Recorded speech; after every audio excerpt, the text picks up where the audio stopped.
Ma'am, isang bahagi daw ng reparation sa mga biktima ng crimes against humanity ay yung pag-freeze ng assets ng akusado pag nahatulan at pagbibigay posible na reparation sa mga biktima.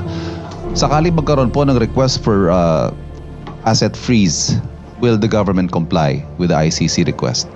Okay. Malamang ito po ay ituturo natin sa AMLAC. Tandaan po natin, kapag may kaso po ng plunder, isasantabi ko muna po yung ICC. Okay? When it comes to freezing of assets, meron na pong isang pang kaso si Senator Trillanes ng plunder against the former President Duterte and Bongo. Dapat noon pa lang po sana inaralan ng AMLAC kung dapat i-freeze because the case is plunder. Okay, kung ito po ay magkakaroon man ng issue or magbibigay ng order ang ICC, ituturo po natin, ibibigay po natin to sa dapat sa AMLAC kung kinakailangan po.